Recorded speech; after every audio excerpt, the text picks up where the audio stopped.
Esto no es una buena intención de paz. Y si él cree que nos va a callar haciendo estas cosas, creo que tampoco lo va a lograr.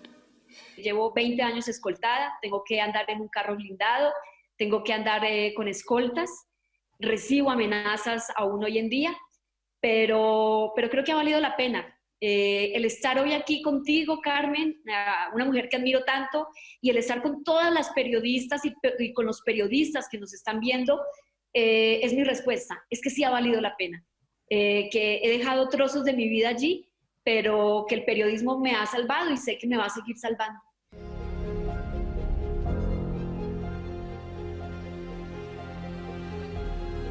Soy Ginette Bedoya Lima, soy periodista y llevo 2 décadas documentando el conflicto armado colombiano.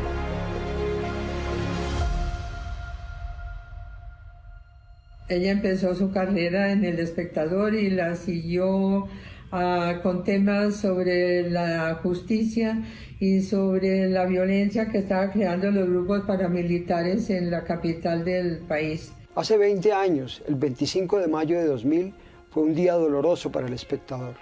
Hoy está claro que lo que denunciaba Ginette Bedoya era cierto.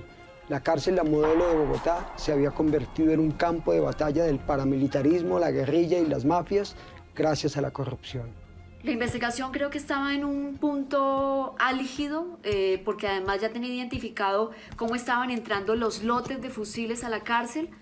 Ocurre una masacre y los paramilitares ajustician a 32 prisioneros que estaban sindicados de delitos comunes.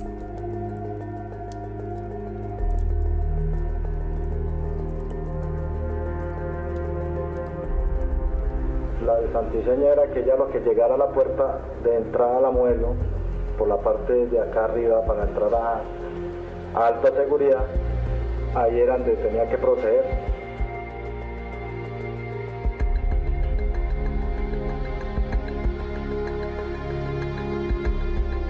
A mí me dieron muchos puntapiés, me pegaron patadas en la cabeza, en el cuerpo, en el estómago, en las piernas, y es cuando empiezan a torturarme, empiezan a decirme que la prensa es un mal de este país, que ellos le van a dar un escarmiento a la prensa. Después de que me golpearon, de que me cogieron el cabello, vino la parte de la violación.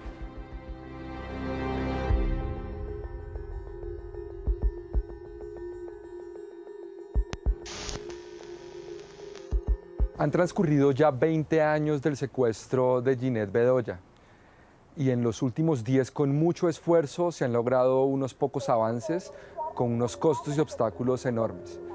Dentro de los pocos avances se tiene la condena de 3 paramilitares, 3 autores materiales, y esto configuraría por mucho un 5% de la expectativa de justicia, en tanto los miembros de la fuerza pública, la guardia de la cárcel y los autores intelectuales gozan de plena impunidad. Tristemente, como en el caso de Guillermo Cano, Ginette ha insistido mucho en que se haga justicia en su proceso, y no solamente no se ha hecho, sino que la han enfrentado a sus victimarios. Algo que hay que tener muy presente en este caso es que cuando se involucra la responsabilidad de agentes estatales, el sistema de impunidad de crímenes contra la prensa opera de una manera más coordinada.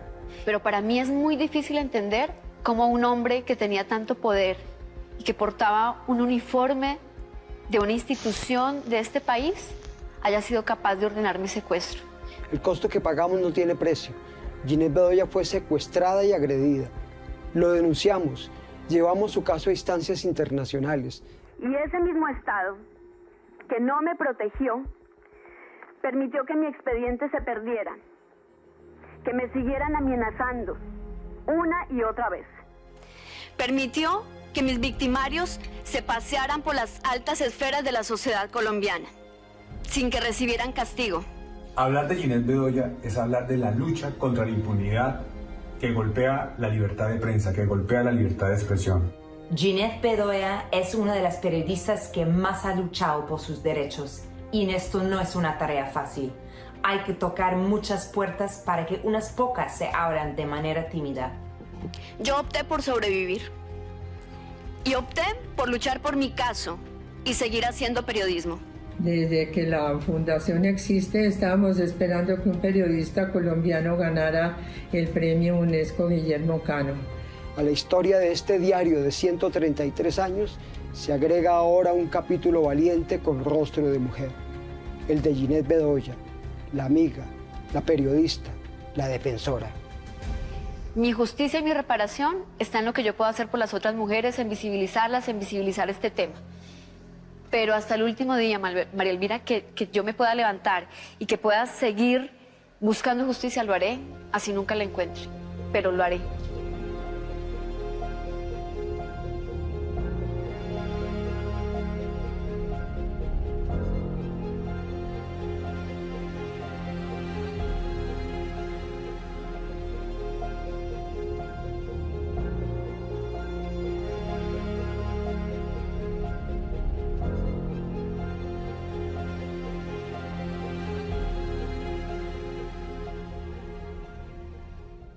Bueno, pues estoy aquí, soy Carmen Aristegui y estoy junto con mi muy querida y admirada colega periodista Ginette Bedoya, colega periodista colombiana, a quien saludo en este enlace que estamos compartiendo para participar en esta cumbre mundial, una cumbre muy importante que está desarrollando la UNESCO. Y bueno, ella y yo estamos conversando pues una tarde de noviembre rumbo a lo que va a ser ya la presentación en su momento de esta cumbre mundial. Y bueno, pues debo decir que esta conversación la sostenemos minutos antes de que Ginette Bedoya reciba un gran reconocimiento que es el premio Guillermo Cano, que bueno, pues distingue a las y los periodistas más importantes de este planeta, y pues en este caso se le otorga a una importante periodista colombiana, a la memoria ni más ni menos de este gran periodista Guillermo Cano. Y bueno, pues Ginette, te mando un abrazo, te felicito, estoy muy contenta de participar contigo en esta cumbre mundial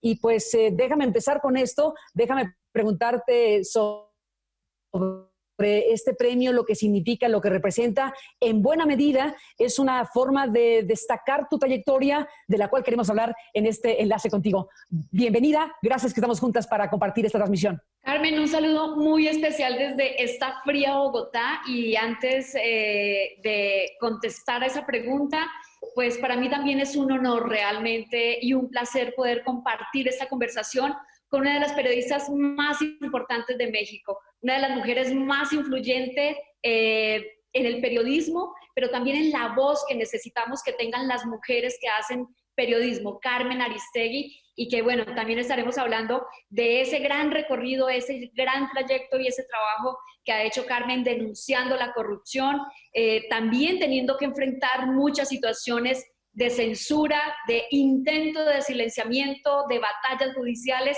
pero que afortunadamente es un gran ejemplo todo lo que ella ha logrado sacar adelante para las nuevas generaciones de periodistas en nuestra América Latina. Así que un placer, Carmen, poder estar contigo en esta charla y en el marco de esta conferencia mundial de prensa que es tan importante. Pues sin duda. Lo que puedo decir sobre el premio y sobre lo que significa es que es un gran honor, que es tal vez uno de los reconocimientos periodísticos más importantes a nivel mundial para la prensa, pero que precisamente por eso tiene una gran responsabilidad. Porque siento que los premios obviamente nos blindan, sobre todo cuando estamos amenazados, cuando somos perseguidos, pero conllevan una responsabilidad muy grande, y es seguir conectando, seguir siendo el cordón umbilical con las audiencias, con la gente, con esas historias que necesitan que potenciemos su voz. Así que hoy, más que sentirme reconocida, me siento una mujer con una inmensa responsabilidad de cara al periodismo mundial, pero sobre todo a mi país, que ha tenido que enfrentar tantas situaciones difíciles y necesita de periodistas comprometidos con la gente, no con los poderes, sino con la gente. Sin duda. Bueno, Ginette, debemos agradecer tú y yo a la UNESCO que nos ha permitido juntarnos para esta conversación cruzada minutos antes de la recepción de este importante premio Guillermo Cano. Y bueno, justo por eso es importante destacar el sentido y el alcance de este premio hacia ti. Eres una periodista que en algún momento de tu vida decidiste, además de seguir siendo periodista, pues convertiste en esta gran activista que eres, esta mujer que con tu propia historia, con lo que te tocó vivir, que ahora te pido que nos cuentes más para las personas que nos siguen en cualquier lugar del mundo con esta transmisión, que nos cuentes esta historia que es conocida en América Latina, pero que merece ser conocida más. Tú eres una periodista que ha vivido en carne propia pues las cosas más infames que se puedan cometer en contra de una periodista. Desde luego el asesinato, no puede haber peor expresión que el asesinato de los periodistas que lamentablemente embarga nuestros países, pero la experiencia tuya tuvo que ver con aquella historia, estando tú frente a la puerta de la cárcel, modelo, vaya nombre para una cárcel, allá en tu país, en donde tú haciendo tu trabajo, te topaste con el secuestro, te llevaron de ahí, te topaste con la tortura, te topaste con la violación, te topaste con todo lo que significa para una mujer y para una periodista cargar con una circunstancia de esta naturaleza. Déjame agregar otro dato de tu biografía y cuéntanos más. Ese punto donde tú estuviste a punto de suicidarte y tu madre, por fortuna, entró en acción, permitió que Ginette Bedoya siguiera su trayectoria y en algún momento, gracias a Oxfam, decidiera convertirse en lo que hoy también es, una periodista, pero una activista a favor de los derechos de las mujeres, a favor de la no violencia, a favor de una convivencia armónica entre la sociedad, precisamente entre sus integrantes. Ginette, sé que lo has contado una y mil veces. Cuéntalo hoy. ¿Cuál es tu historia? Ginette Bedoya es una periodista colombiana que hace 20 años exactamente, el 25 de mayo del 2000, acudió a realizar una entrevista a un jefe paramilitar. Los paramilitares eran uno de los grupos armados en medio de este conflicto que lleva más de 60 años, en el que han participado guerrillas, en el que ha tenido un papel también preponderante la fuerza pública, la policía, las fuerzas militares. Y el paramilitarismo era esa ala de extrema derecha que quería hacer el contrapeso a las guerrillas, pero que además manejaba el negocio del tráfico de armamento y también de los cultivos de droga. Era un cartel narcotraficante, también como lo fueron en su momento las FARC, la guerrilla de las FARC. Y en ese momento yo estaba documentando precisamente ese tráfico de armas. Y alrededor del tráfico de armas había toda una industria criminal que no solamente compraba armamento en Centroamérica, en Bulgaria, o en Israel y lo traían a Colombia para distribuirlo en todos los grupos armados, sino que también había una estructura que se encargaba de secuestrar empresarios, comerciantes y se los vendían a la guerrilla de las FARC. Cuando empecé a hacer la investigación en el 97, empecé a encontrar como muchas aristas de cómo estaba engranada toda esta estructura criminal y en el 99, en 1999, descubro que quienes están detrás de gran parte de ese tráfico de armamento son integrantes de la fuerza pública. Hay policías y militares involucrados en eso que está ocurriendo. Empiezo a documentarlo, empiezo a denunciar. En ese momento había muchos jefes guerrilleros y paramilitares detenidos en la cárcel La Modelo y por eso yo iba allí a hacer toda la investigación y a confrontar las fuentes, a tratar de buscar más información. Y llegó un punto de la investigación donde casi que me estrellé con esa persona que era el cerebro de toda esta organización criminal. Les estoy hablando que hace 20 años yo no tenía ni idea quién era, sabía que era alguien muy poderoso, pero muy lejos de pensar que era una persona que estaba embestida con un uniforme de una institución legal colombiana y amparado bajo la Constitución. Este hombre se dio cuenta de todo lo que yo estaba haciendo y con todos esos criminales que hacían parte de esta red, decidieron silenciarme. La orden fue asesinarme por alguna circunstancia que hoy todavía nos preguntamos cuál fue. Minutos antes de ingresar a la cárcel, hacer la entrevista, ellos deciden dar una contraorden. La contraorden era que ya no me asesinaban en la puerta de la cárcel, sino que me secuestraban. Y así ocurrió. Esa mañana del 25 de mayo me secuestraron en la puerta de la cárcel Modelo. Me llevaron en un carro fuera de Bogotá, a 3 horas de Bogotá. Y durante largas horas me torturaron física y psicológicamente y luego me violaron masivamente. Por alguna circunstancia se generó un operativo para buscarme, ubicaron la señal de mi teléfono móvil y esto de alguna manera impide que ellos me maten en el lugar donde me estaban torturando. Realmente yo ya estaba casi muerta y lo que deciden es dejarme abandonada en una carretera y en esa carretera apareció alguien que hoy no sabemos si fue un ángel en un taxi o si era alguien de la misma estructura de ellos, que me recoge, me lleva a un puesto de policía y digamos que me salva de morir ahí en la carretera. Esto no es una buena intención de paz. Y si él cree que nos va a callar haciendo estas cosas, creo que tampoco lo va a lograr. Yo digo y he repetido muchas veces que sin embargo yo sí morí en ese momento. Morí en la carretera, morí cuando me violaron, morí cuando me torturaron.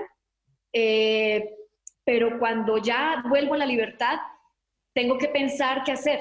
Si suicidarme o irme al exilio. Y opté que ninguna de esas dos salidas era la que yo quería. Mi salida fue volver a la redacción del diario El Espectador, a seguir escribiendo, a seguir haciendo periodismo, en unas circunstancias muy difíciles porque llevo 20 años escoltada, tengo que andar en un carro blindado, tengo que andar con escoltas, recibo amenazas aún hoy en día, pero creo que ha valido la pena. El estar hoy aquí contigo, Carmen, una mujer que admiro tanto, y el estar con todas las periodistas y con los periodistas que nos están viendo, es mi respuesta. Es que sí ha valido la pena. Que he dejado trozos de mi vida allí, pero que el periodismo me ha salvado y sé que me va a seguir salvando. Por supuesto que ha valido la pena y mucho porque te has convertido en una figura inspiracional para muchas personas, para muchas mujeres, para muchas niñas. Déjame preguntarte, detenerte aquí en lo que han sido tus batallas legales, porque efectivamente tú decidiste finalmente no suicidarte, cosa que se aprecia muchísimo, y decidiste también en algún momento dar una batalla legal. Decidiste que esto no quedara impune, decidiste que estas agresiones, esta brutalidad con la que fuiste tratada y pudiste haber sido asesinada, no quedara impune en un contexto tan conflictivo como el de tu país. El país del que formas parte, Colombia, ha vivido las cosas más tremendas en materia de violencia, en materia de narcotráfico, todo lo que involucra la historia de Colombia, te ha tocado vivirla en carne propia y tu batalla legal para que tu historia no quede impune, pues te llevó a momentos muy complicados. Recuerdo alguna vez que contaste que era, si no me equivoco, la vez número 12 en que te obligaban a narrar tú misma tu experiencia de violación, incluso frente a quien estaba ya imputado y que, bueno, pues al final lograste un tramo de justicia, pero te costó y te ha costado muchísimo lograrlo. Sí, Carmen, y hablo un poco de esta justicia que he buscado en todos estos años, porque también ahora quiero que nos hables de esa justicia que tú también has buscado, porque a ti también te ha tocado un camino muy difícil que mencionaba antes y que es todo esa persecución y esa censura. Y creo que es parte de lo que nos toca muchas veces, lamentablemente, asumir a los periodistas. Siempre decimos que los periodistas estamos para contar historias, para hacer ese puente entre las comunidades y la realidad, pero cuando tenemos que cargar con esto, con la persecución, y tenemos que acudir a instancias judiciales para poder reivindicar nuestros derechos, pues yo creo que el peso de lo que hacemos es todavía más grande, pero mucho más significativo. Efectivamente, en Colombia no he encontrado justicia. De las 27 personas implicadas en mi secuestro y en todo lo que ocurrió, solamente 3 han sido judicializadas, solo 3. Y lo más duro es que de todas estas personas, quienes ordenaron mi secuestro, y estoy hablando de un general de la policía, ese hombre que estaba investido con la Constitución legal de Colombia, pues sigue sin ir a los estrados judiciales, no ha sido judicializado. Y eso nos obligó a llevar el caso ante la Comisión Interamericana de Derechos Humanos. Hace exactamente un año la comisión la admitió y la pasó a la Corte Interamericana. Y en este momento mi caso es el primer caso de violencia sexual en Colombia que llega a un tribunal internacional, pero también es el primer caso de una periodista que sobrevive, que es violentada sexualmente y que puede llevar su caso a los tribunales internacionales. Así que creo que más allá de lo que pase con Ginette Bedoya, creo que lo importante es el precedente que estamos sentando para la región y para el mundo sobre cómo se tiene que abordar la justicia en los casos de las mujeres periodistas, porque sé que nos duele lo que ocurre también con los hombres periodistas, que lamentablemente no los violan, pero sí los asesinan. Y creo que el poder marcar esas pautas de cómo podemos blindarnos jurídicamente para poder ejercer nuestra labor es algo muy importante. Pero también hay que ver lo que nos toca a nosotras como mujeres. Y siempre soy enfática en eso y está muy relacionado a mi campaña, al activismo que he decidido llevar. Y tener que comparecer en un tribunal tal vez es de lo más difícil después de la violación y de la tortura, pero también considero que es necesario hacerlo porque tú y yo tenemos la posibilidad de alguna manera estar respaldadas.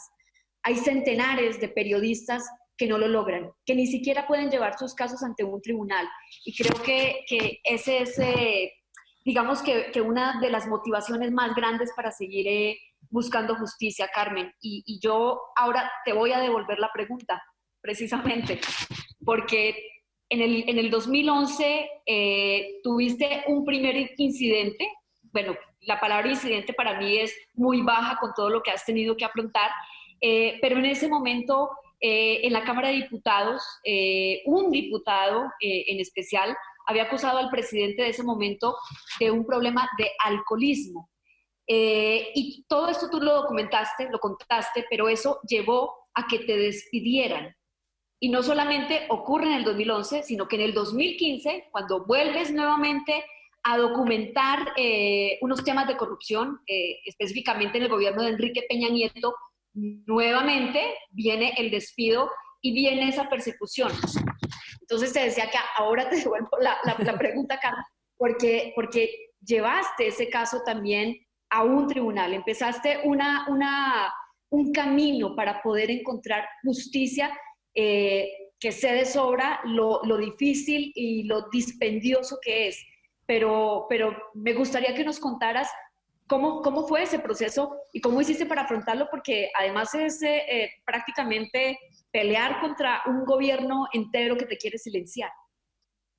Bueno, pues sí, hay un punto de coincidencia clarísimo con lo que tú has vivido cuando ambas en diferentes circunstancias acudimos al sistema interamericano de derechos humanos, con mejor fortuna la tuya que la mía, porque en mi caso aún sigue en análisis. Pero bueno, más allá de eso, estamos frente a un asunto en donde ciertamente yo como periodista y mis abogados, que en este caso debo agradecerles siempre porque son abogados que han actuado pro bono, Javier Quijano, Javier Cortina, Francisco de la Torre y Pablo González de Cosío, son abogados que han tomado esta causa de estos periodistas. Yo formo parte de un equipo de periodistas que fuimos censurados efectivamente de estas maneras que ahora estás narrando. Y en el último tramo, cuando fue el caso de Enrique Peña Nieto por haber investigado la Casa Blanca de Enrique Peña Nieto, una mansión millonaria del presidente mexicano que hasta este momento no ha podido explicar convincentemente de cómo es que se hizo de aquello. Bueno, evidentemente estamos frente a una historia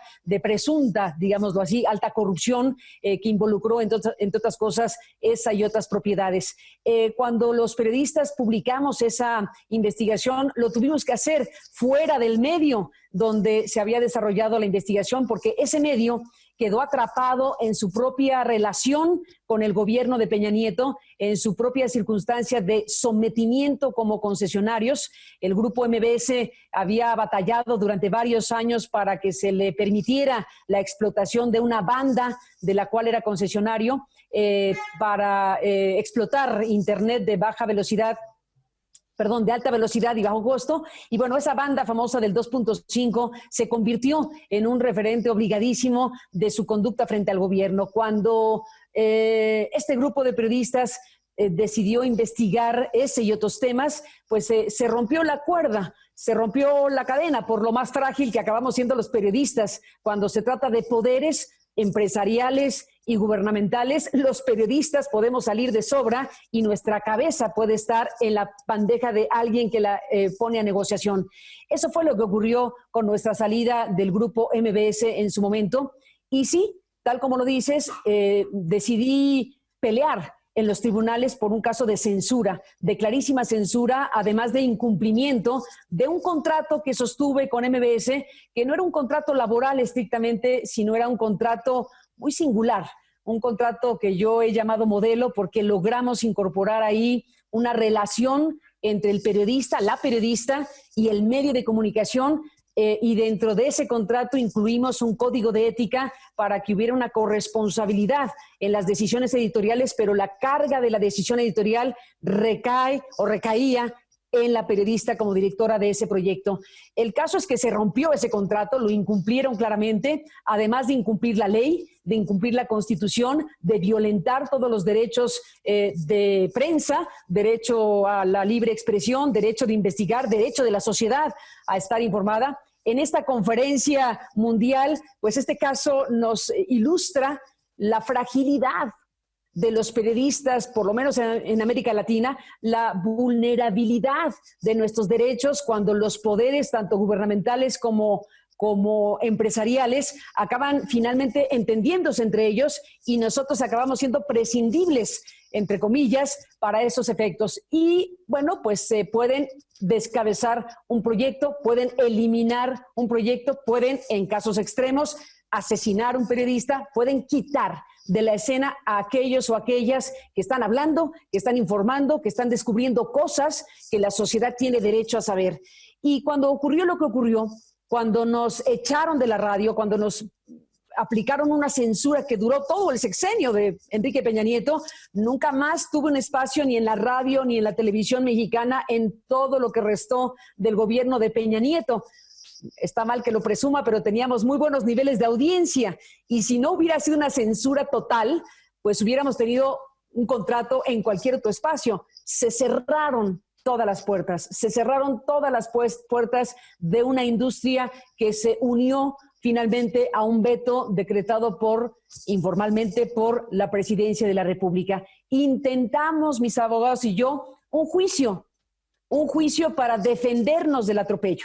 Intentamos que nos amparara la justicia y no lo logramos. Vino la acción del propio gobierno, los poderes judiciales sin la suficiente independencia, pues se plegaron a lo que estaba siendo un castigo para los periodistas. Y ese juicio al que teníamos derecho, podíamos haber ganado o perdido, pero teníamos derecho a un juicio y ese juicio hubiera sido muy importante como un precedente de una periodista que dio una batalla legal en contra de la censura, una batalla legal en contra del atropello, algo que hubiera servido para los demás, algo que hubiera servido de precedente para que los periodistas censurados pudieran llegar a la justicia y decir, oigan, esto no se vale, esto va en contra de los periodistas, en contra de la sociedad, en contra de la Constitución y en contra de nuestros derechos fundamentales.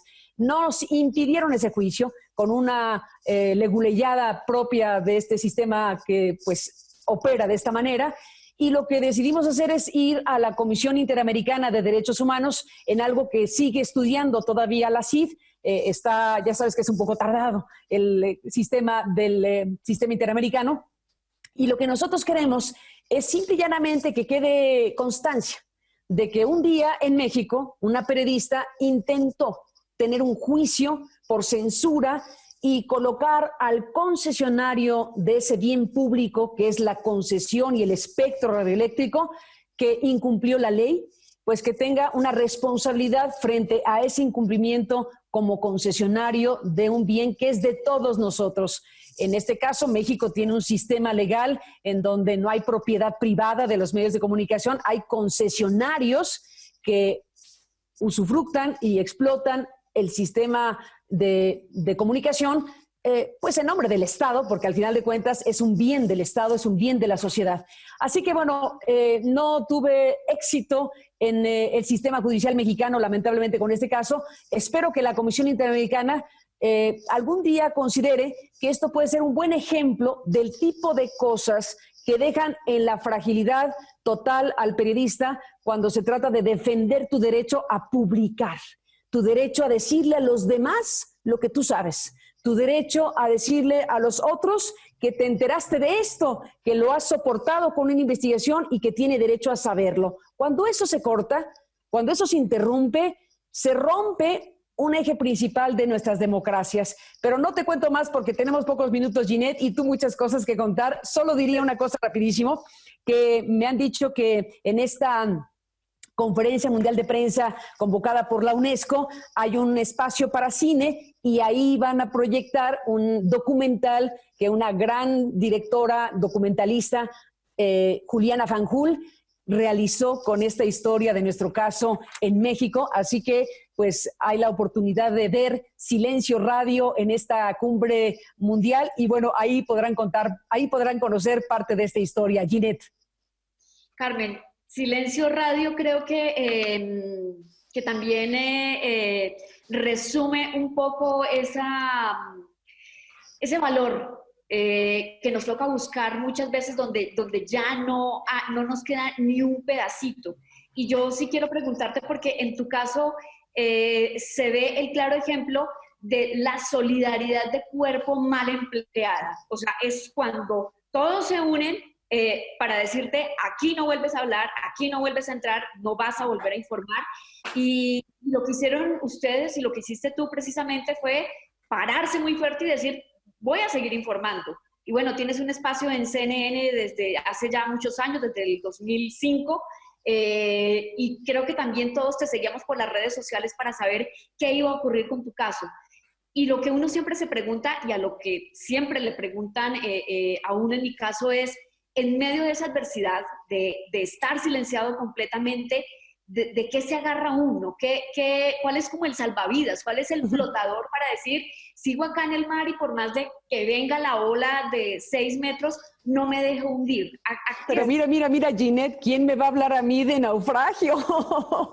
Si lo que tú has vivido es tremendo. Bueno, al final de cuentas es buena experiencia esta compartida tuya y mía, porque al final de cuentas es eso. Hay que decirlo de esta manera, 2 mujeres que vivimos cada quien nuestra circunstancia y que decidimos dar una batalla, cada quien a su manera, cada quien con su circunstancia, pero desde todos los puntos de vista, esto que tú me preguntas, bueno, te lo regreso de inmediato porque al final la experiencia de dónde me agarro, cuál es el salvavidas, dónde está el faro, ¿no? Para seguir una ruta. Bueno, en buena medida, pues es una prueba muy importante la que nos ha tocado vivir, como le toca vivir a muchos periodistas, hombres y mujeres, particularmente en América Latina. Es un desafío permanente en lugares donde el conflicto, en donde la no independencia del Poder Judicial, en donde los poderes políticos pueden estar coludidos de 1000 maneras, y el trabajo de las y los periodistas resulta de pronto un trabajo de riesgo extremo. Lo digo por casos en donde, lo vuelvo a decir con todo el énfasis, periodistas, hombres y mujeres, pueden ser asesinados, son asesinados. En México tenemos trágicamente una lista demasiado larga y demasiado impune de periodistas asesinados. Esas personas que ya no lograron abrazarse a ningún salvavidas porque ya no lo hubo, porque sus vidas se cortaron. Tú y yo tenemos la fortuna de estar aquí hablando en esta conferencia mundial que nos ha invitado la UNESCO, de nuestra experiencia, de este intento tuyo y mío, de que nuestras historias puedan servir pues para que otros conozcan lo que nos ha pasado, para que otros puedan conocer lo que hicimos, lo que no hicimos, cómo lo hicimos, en dónde nos equivocamos, dónde le dimos al clavo. Estas historias humanas que al final de cuentas construyen buena parte de nuestra actividad periodística.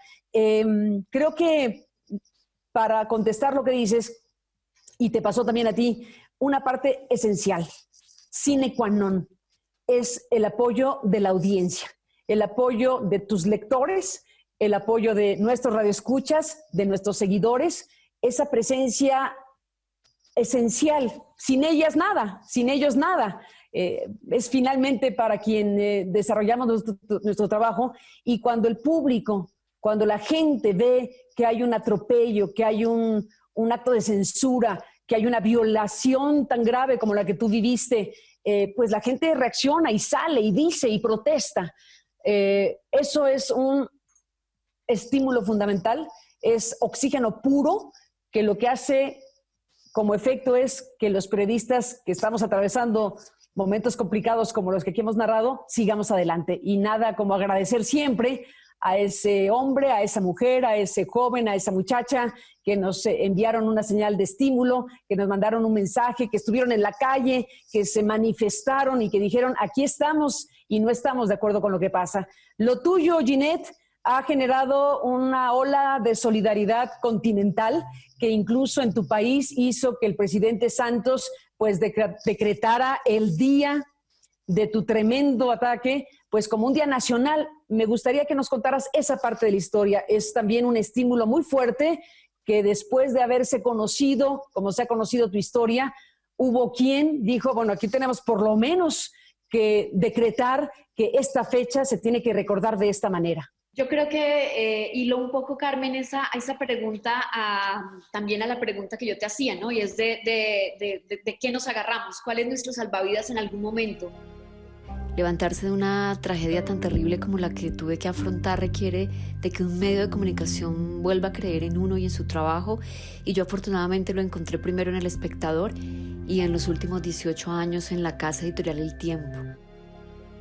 Creo que los primeros 10 años después del secuestro, mi salvavidas fue 100% el periodismo. Me dediqué a trabajar de domingo a domingo.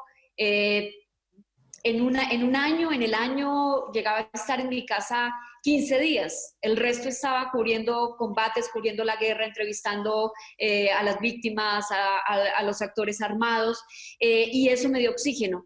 Pero luego los 10 años siguientes, cuando decido hablar públicamente de que soy una mujer que afrontó la violencia sexual, yo creo que mi oxígeno fue precisamente entender que como yo había miles de mujeres también violentadas sexualmente que no habían podido levantar la voz. Y en el 2009 decido hablar públicamente de la violación. Y cuando lo hago en España, porque es muy cierto que tú nunca eres profeta en tu tierra, eso generó una reacción impresionante. Fue un efecto dominó, porque cuando las mujeres en Colombia escucharon mi testimonio, un testimonio que además no había dado en mi país, inmediatamente empezaron a hablar. Y eso me llevó a encontrarme con el activismo, a entender que yo no soy la voz de otras mujeres, que soy quien puede potenciar la voz de otras mujeres. Y me encontré con una realidad durísima, que era la violencia sexual. Quiero que hoy en mí vean a todas estas mujeres que tienen sus casos en la impunidad, que no han podido encontrar justicia. Miles de casos. Y empezaron a llegar también centenares de casos a mi correo, a mi teléfono, al periódico. Y eso me llevó a pedir como reparación en medio de ese proceso de paz que estaba iniciando en Colombia en el 2012, que fuera reconocida la violencia sexual en un día, que el país le dedicara un día a entender que en Colombia la violencia sexual contra las mujeres y las niñas había sido usada como un arma de guerra. Y fue dura, no fue una batalla fácil, porque me encontré obstáculos. Hubo quienes dijeron que por qué un día para hablar de la violencia sexual si eso era tan natural. Y me decidí que tenía que lucharlo. Encontré un par de personas que creyeron en eso, y en ese par de personas está el presidente Juan Manuel Santos, que creyó que era necesario dedicarle un día del año en Colombia a hablar de los millones de mujeres que tenían el cuerpo y la vida marcados por la violencia sexual. Y fue así como se decretó el 25 de mayo, el día de mi secuestro, como el Día Nacional para reconocer y dignificar a las mujeres y niñas víctimas de violencia sexual. Creo que eso, por un lado, fue un alivio para el alma, pero también fue un compromiso muy grande, porque entendí que tenía que seguir hablando de ese tema, y ya no solamente en Colombia. La vida me ha dado la gran fortuna de poder estar en otros países denunciando también la violencia sexual, que no solamente ocurre en medio de los conflictos, la violencia sexual que ocurre en el transporte público, en la casa, en la calle, en la universidad, en la oficina, y decidí que iba a hablar de eso y que le iba a poner rostro y nombre a la violencia sexual, y no solamente aquí en Colombia. Y creo que eso fue también como un renacer, y ha sido parte de mi trabajo, poder evidenciar un crimen tan atroz a través del periodismo, y siento que es una gran responsabilidad que tenemos, no solamente quienes lo hemos afrontado, sino que tiene la prensa a nivel mundial, y en esta cumbre mundial de prensa también es el llamado que le hago a todos las y los periodistas, que sigan, por favor, documentando y visibilizando la violencia de género, porque esa sí que es una de las peores pandemias que tenemos en la humanidad, Carmen. Sin la menor duda, Ginette. Bueno, pues nos dijeron que eran 25 minutos, ya nos pasamos muchísimo, pero yo podría seguir escuchándote muchísimo tiempo más, porque tu experiencia, tu vitalidad, tu fuerza, como dije hace un momento, es una imagen inspiracional, tu determinación, tu trabajo permanente, tu convicción de ser periodista y de pues dar esta batalla que has dado a lo largo de todo este tiempo y la que seguirás dando por mucho tiempo más. Así que bueno, pues yo simplemente diría que te mando un fuerte abrazo, te felicito por este gran premio a la memoria de un gran periodista, Guillermo Cano, que pues perdió la vida justamente en ese contexto tan complicado, tan difícil, tan sangriento que vivió tu país durante muchos años. Así que a la memoria de don Guillermo Cano, felicitándote muchísimo por lo que eso significa. Y bueno, pues sumándonos tú y yo a esta conferencia mundial por la libertad de prensa, desde luego en un 2020, en donde estamos pensando que va a haber un replanteamiento de paradigmas en todos los sentidos, incluyéndonos como periodistas. Tenemos que inventarnos nuevas maneras de comunicar, de informar, pero desde luego creo que no vamos a inventar lo básico, y lo básico tiene que ver con nuestros derechos, y lo básico tiene que ver con nuestras libertades, y lo básico es seguir reconociendo, estimulando, pues apreciando trayectorias como la tuya. Así que, Ginette, te mando un fuerte abrazo. Gracias a la UNESCO, a los que están siguiendo esta transmisión que hemos grabado el día que se te entregue este premio, que es en noviembre. Y bueno, pues ya veremos la transmisión completa de este programa, la fecha que está prevista para ello. Gracias, Ginette. Un fuerte abrazo y hasta la próxima.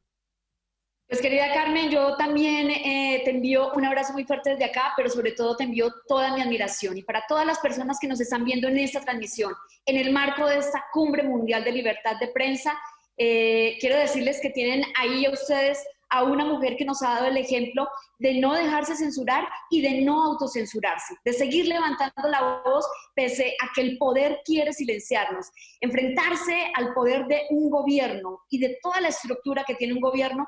Creo que es una de las batallas más duras pero más heroicas que un periodista puede dar, y eso es lo que hoy reconozco en Carmen Aristegui. Además, de verdad, qué honor haber tenido esta conversación, y ya nos veremos personalmente, ya nos podremos dar ese abrazo que está ahí congelado en el tiempo. Y lo más importante es que sigamos contando historias, que sigamos potenciando las voces de las personas que nos leen, que nos escuchan, que nos ven, que sienten que somos realmente esa conectividad con la realidad, ese cordón umbilical con la realidad. Carmen, abrazos y besos y gracias. Igualmente para ti, Ginette, un abrazo para ti muy fuerte, un abrazo para quienes han seguido esta transmisión. Gracias por permitirnos estar con ustedes. Hasta la próxima.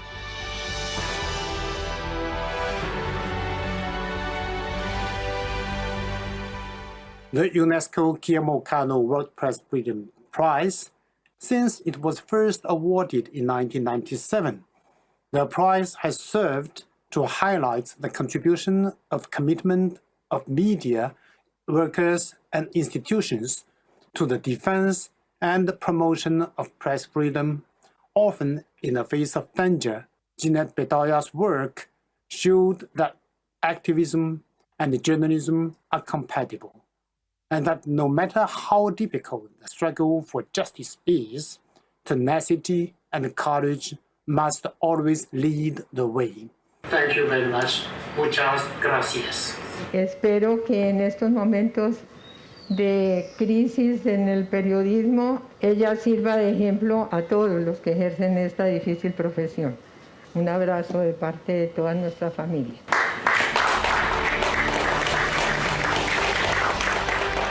A mi familia del Tiempo, Roberto, gracias.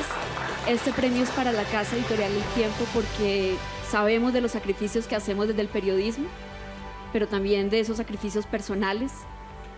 Y también para mi familia del Espectador, doña Ana María, el Espectador siempre va a ser mi casa, sobre todo a la familia Cano, gracias, pero especialmente a mi mamá, porque ella es la que me da impulso todos los días para seguir.